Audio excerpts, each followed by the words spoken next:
Les équipements industriels comprennent l'ensemble des machines et outils nécessaires au processus de production d'une entreprise. Vous allez entendre les gens vous dire « Oh, j'ai commandé une machine industrielle, on a livré mais ça ne fonctionne pas. » Ou bien un autre « Je suis obligé de changer ma façon de travailler à cause de la nouvelle machine que j'ai achetée. Vraiment, c'est pénible. » Souvent aussi, vous verrez des entreprises qui ont des machines très performantes mais qui sont très peu occupées, très peu utilisées. Elles sont partiellement fonctionnelles. Avant d'acheter une machine, les industriels doivent s'assurer au préalable d'avoir les commandes suffisantes pour occuper cette machine. Quand on dépense plusieurs milliers ou millions de francs CFA dans l'achat d'un équipement de production, il faut tout faire pour ne pas se tromper, pour ne pas se planter. C'est la survie de l'entreprise qui est d'ailleurs quelquefois en jeu. Certaines personnes se trompent dans leur achat, une mésaventure pourtant évitable, à condition de suivre un chemin bien balisé. Pour éviter de vous planter dans la commande de votre machine, il y a un ensemble de points clés à respecter, de règles à suivre ou de précautions à prendre. Nous allons vous en parler dans la présente vidéo.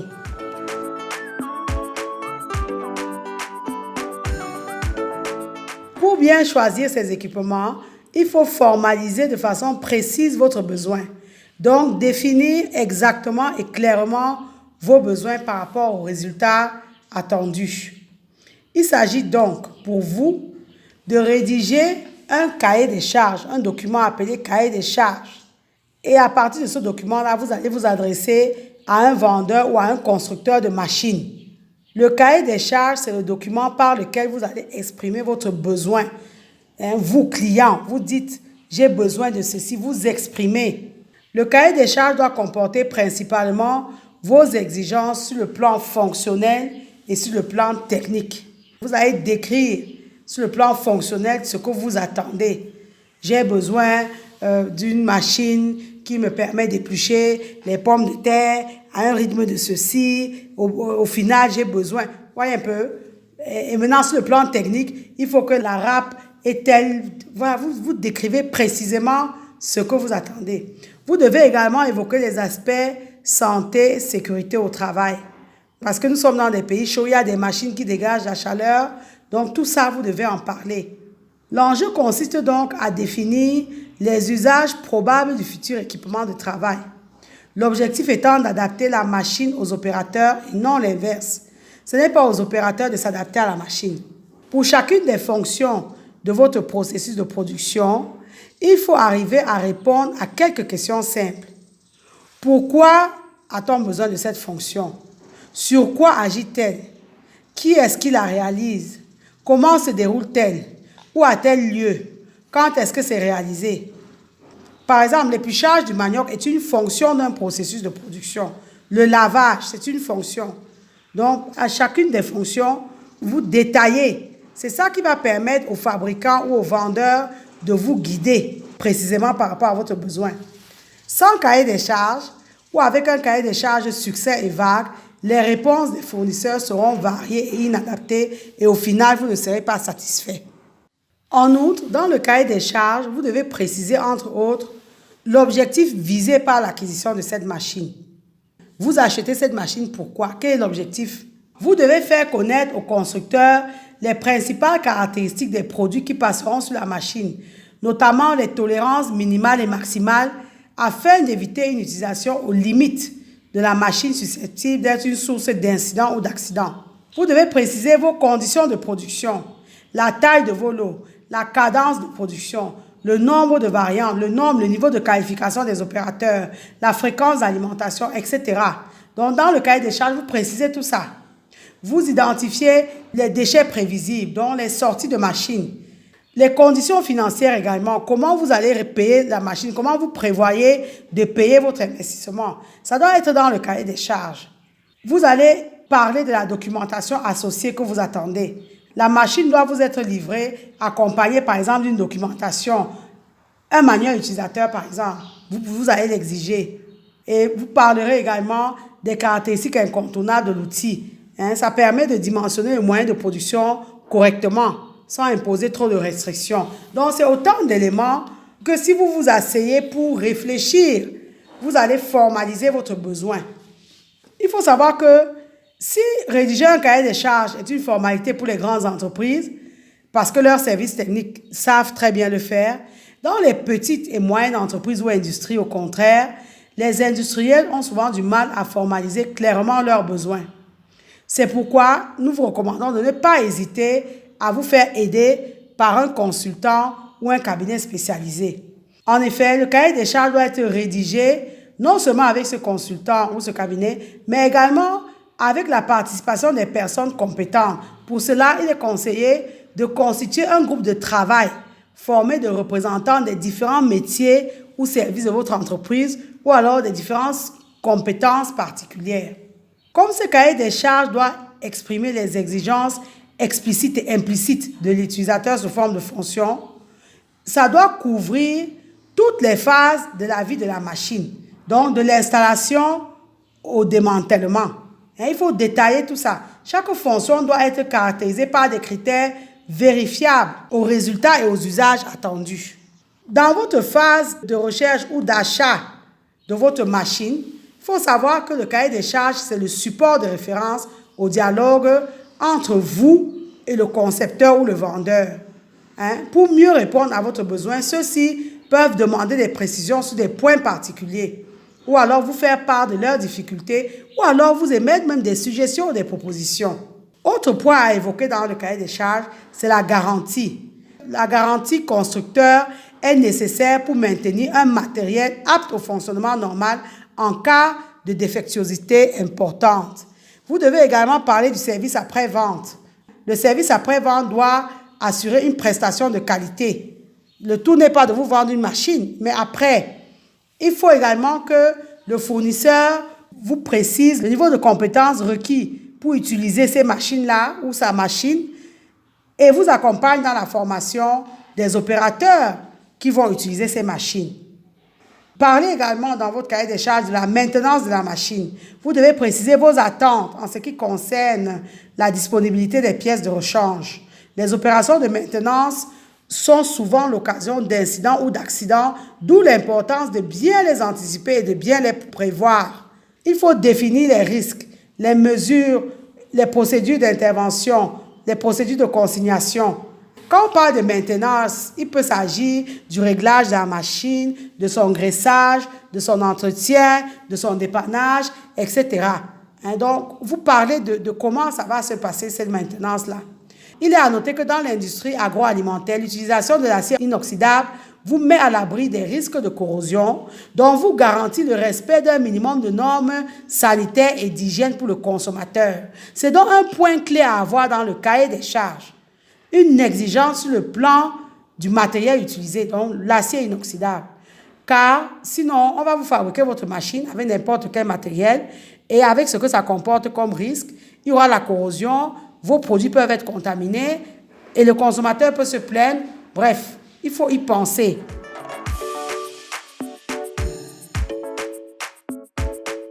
L'énergie et en particulier l'électricité est un facteur clé de la mécanisation de la production et de la transformation agroalimentaire. Il faut dès le départ anticiper la gestion que vous allez avoir de l'énergie dans votre organisation. L'électricité est véritablement un des plus grands problèmes des agro-industriels en Afrique et même de tout le monde, même du simple citoyen. La fourniture peu fiable d'électricité et les coupures fréquentes sont courantes en Afrique subsaharienne et nuisent au secteur industriel. Aussi, avant tout achat d'équipements agro-industriels, vous devez intégrer un investissement dans des groupes électrogènes qui peuvent immédiatement prendre le relais en cas de coupure électrique. Effectivement, il faut le savoir, ça va augmenter considérablement vos coûts. Mais vous n'y pouvez rien. Lorsque vous serez connecté au réseau électrique, sachez que vos équipements sont souvent confrontés aux brusques surtensions de courant susceptibles de les endommager et même les baisses de tension également. Groupes électrogènes et régulateurs de tension sont des équipements à envisager dès le départ. Vous devez intégrer ça à votre processus de commande de votre machine industrielle.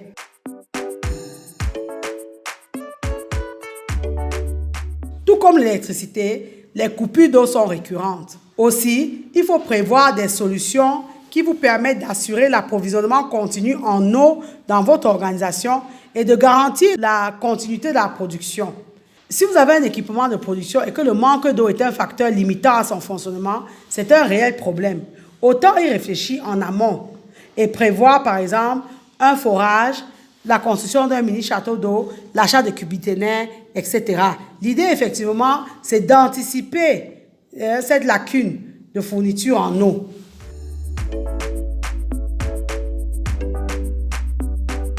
Il faut réfléchir à une solution de backup qui va permettre d'assurer la continuité de la production. Il est difficile, voire impossible, de remplacer rapidement de très grosses pièces d'équipement. Le gros équipement est généralement fabriqué sur mesure et demande de longs délais de production. Une fois que vous avez passé la commande, il peut s'écouler plusieurs mois avant que votre fournisseur ne vous livre la pièce défaillante. Et en plus, les délais de production sont plus longs pour les fabricants étrangers et vous devez prévoir des paiements progressifs au fur et à mesure que l'équipement est fabriqué. Donc, il est impératif, pendant ce temps d'arrêt de la machine, de continuer malgré tout à produire. C'est pourquoi il faut toujours en amont avoir un plan de sauvegarde, un plan de backup qui continuera à assurer le fonctionnement de l'entreprise. Donc, quelles conditions de fonctionnement en mode dégradé prévoyez-vous en cas de défaillance de la machine que vous achetez? C'est capital de le savoir.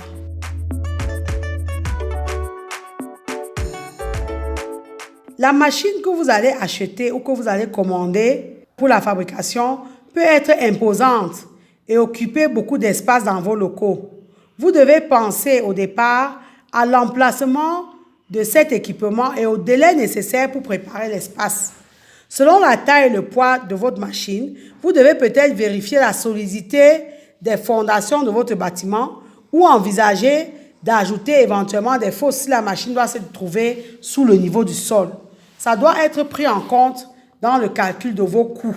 Est-ce que le sol va supporter le poids de la machine? Parce qu'en général, les machines ne sont pas légères. Le local dans lequel vous êtes n'a peut-être pas été conçu pour supporter le poids d'un tel équipement.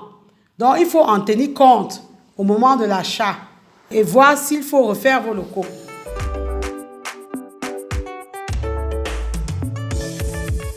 Après la rédaction du cahier des charges, vient le temps des choix technologiques.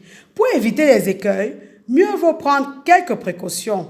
Il faut d'ailleurs toujours coupler les études techniques et les études économiques, donc tout ce qui est calcul des coûts. Naturellement, l'ensemble de l'installation devra ensuite faire l'objet d'un calcul de retour sur investissement le plus détaillé possible. Mais il est aussi incontournable de calculer étape par étape des coûts de fabrication par pièce, ne serait-ce que pour les comparer à des solutions de sous-traitance.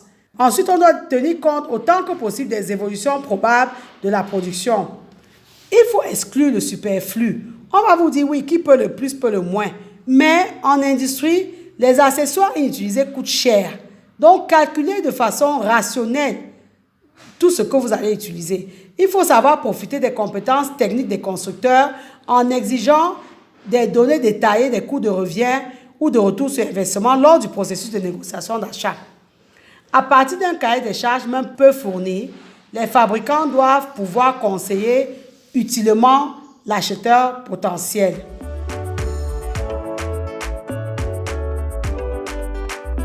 Il faut intégrer vos investissements dans les budgets de fonctionnement. Nous savons que les banques n'accompagnent pas tellement sur nos cieux, donc des achats modestes peuvent être autofinancés. Mais les grandes installations telles que les machines-outils, vous pouvez vous battre pour qu'elles soient financées par un processus de crédit bail avec l'appui des banques. C'est laborieux, c'est possible, mais il faut tenter.